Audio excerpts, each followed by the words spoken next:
The flashing red and blue lights painted my front lawn like a war zone. Sirens echoed through our quiet cul-de-sac, cutting through the night air like a knife. 3 police cruisers rolled in, tires crunching over gravel. And at the center of it all stood Patricia Hale, our beloved HOA president, pointing toward my house like she was leading a raid. "There he is," she shouted, her voice sharp enough to wake the whole neighborhood. "That's the man who attacked my guests.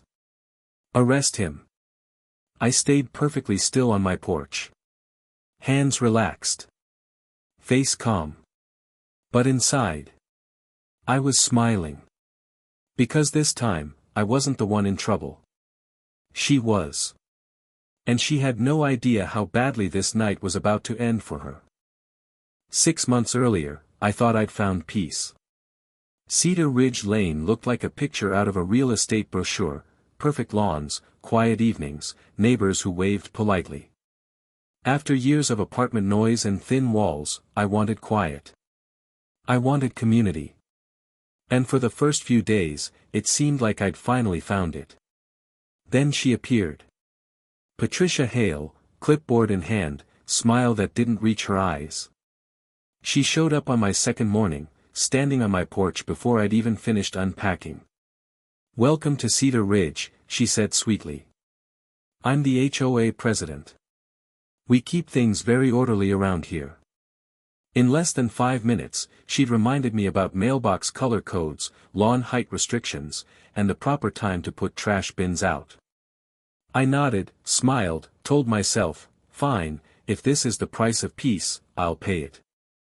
I didn't know then, she was the kind of person who built power by controlling others. A couple months later, her real personality came out. She started hosting what she called community gatherings every weekend. That made it sound official, like HOA business. But really? They were her personal parties. Wine, loud music, gossip, the works. And when her yard overflowed, her guests drifted into mine. The first time, I found beer cans in my garden. Then cigarette butts by my patio. I cleaned up quietly, thinking it was an accident. But the next weekend, same thing. Then the next. One evening I came home to find a volleyball net stretching halfway across my yard. My flower bed crushed. My bird bath knocked over. Patricia stood nearby with her glass of Chardonnay, laughing with a group of people. "Patricia," I said evenly, "your guests are on my property. They've damaged my garden." She didn't even look guilty. Just smiled that fake smile and waved her hand. "Oh, David, don't be such a stick in the mud. We're all neighbors here. It's just a bit of fun." I kept my voice calm. "I understand. But this is private property. I need your guests to stay in the common area." Her smile faltered, just for a second. Then she puffed herself up. "Well, I'm the HOA president," she snapped. "And as far as I'm concerned, it's fine. The boundaries aren't even that clear anyway." That's when I knew she wasn't just inconsiderate. She was dangerous, the kind of person who believed power made her untouchable. That night, I got to work. Installed 4 security cameras: front porch, backyard, side gate, and driveway. High resolution, motion activated, audio included. Then I posted, "Private property, no trespassing," signs along the fence line. Clear. Legal. Impossible to ignore. If Patricia wanted to play games, fine. But I was going to keep score. By the next weekend, her party was even bigger. Cars lined the street.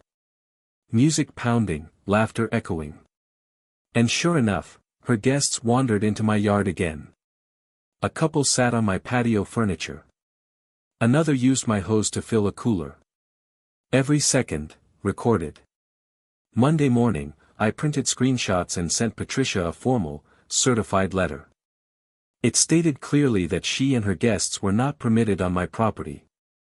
I copied the entire HOA board and included proof of trespassing and damage. That evening, She came storming up my driveway, letter crushed in her hand. "How dare you threaten me with legal action," she shouted. "I've been HOA president for 8 years. You can't ban residents from community events." I stayed calm. "I'm not banning anyone from community events," I said. "I'm banning them from my private property. There's a difference." Her face turned a shade of purple I didn't know humans could turn. "You'll regret this, David. I promise you that." Then she turned and stormed off. And that's when I knew, the war had started. The next weekend, she hosted another gathering. Even louder this time. At one point, I saw her gesturing dramatically toward my private property signs, rolling her eyes for her audience. They laughed. Mocked me. And once again, her guests crossed the line. Then came the sound that made my blood boil, the crash of breaking pottery. I looked at the monitor. 3 of her guests were in my yard again, chasing a frisbee. They'd knocked over my brand new ceramic planter. And laughed about it. That was it. I stepped outside. My voice was calm but firm. "You're trespassing. Leave my property immediately." A man in a Hawaiian shirt sneered. "Come on, man. Patricia said you were uptight. We're just having fun." "Fun or not," I replied, "you're breaking the law. Leave. Now." They grumbled but shuffled away. Across the yard, Patricia stood smirking, arms folded like she'd won. But then, on my monitor, I saw movement by the side gate. 2 other guests had slipped in through it. They were trying the handle on my garage door. I stormed over. "What do you think you're doing?" The woman jumped back. Patricia said you had folding chairs we could borrow." "Patricia," I said slowly, "has no authority to give anyone access to my property. You're trespassing, and you're on camera. Leave now." They didn't argue. They ran. That night, I backed up every second of footage to 3 different drives. I wasn't documenting anymore. I was building a case. The next morning, around 9 a.m., there was a hard knock on my door. 2 police officers stood on the porch. "Mr. Lawson?" the older one asked. "Yes," I said carefully. "We received a report that you assaulted guests at a neighborhood event last night. We need to ask you some questions." For a second, I almost laughed. Patricia had actually called the police on me. But instead, I smiled. "Officers, I have complete security footage of the entire night. Would you like to see it?" They followed me inside. I pressed play. They watched, minute by minute, as her guests trespassed, damaged property, and even tried to enter my garage. My voice calm, never aggressive. The truth undeniable. When the footage ended, the younger officer leaned back. "Mr. Lawson, it appears you're the victim here, not the suspect." The older one nodded. "The caller claimed you physically attacked her guests." "That's completely false," I said. "You've seen the proof." They exchanged glances. "We'll need to speak with the complainant." Then came the question that changed everything. "Would you like to press charges for trespassing and attempted burglary?" "Absolutely," I said. I watched from my porch as they crossed the street to Patricia's house. She opened the door like she was performing for an audience, dramatic hand gestures, fake concern. But as the officers kept questioning her, the act started to crumble. Her voice got smaller. Her movements slowed. Then, the handcuffs clicked. 20 minutes later, Patricia Hale, Queen of Cedar Ridge, was being escorted into a police cruiser. The same neighbors who once avoided eye contact now stood at their windows, watching in silence. Nobody said a word. But everyone was thinking the same thing. Finally. The officers came back later for my full statement and copies of the footage. "Miss Hale is being charged with filing a false police report," the older one explained. And will also be pressing trespassing charges against several guests. Within days, the story spread across the neighborhood. For years, Patricia had ruled with intimidation, threatening fines, citing fake rules, manipulating people with her authority. Now, her mask was gone. The HOA board held an emergency meeting 2 weeks later. Almost every resident showed up. For the first time, people spoke openly. One by one, neighbors shared stories, how she fined them for trivial things, entered yards without permission, spread rumors, even forced one family to repaint their fence twice in a month. When the vote came to remove her as HOA president, the result was unanimous. Then the board went a step further, banning her from ever holding a position again. 10 years minimum. I sat quietly in the back, listening as Patricia's power slipped away. For once, she had no comeback. But her troubles weren't over. Patricia worked as a real estate agent. And when news of her arrest reached her broker, her license was suspended pending investigation. Clients dropped her. Colleagues distanced themselves. By the end of the month, her reputation, the thing she prized most, was gone. Then came the bills.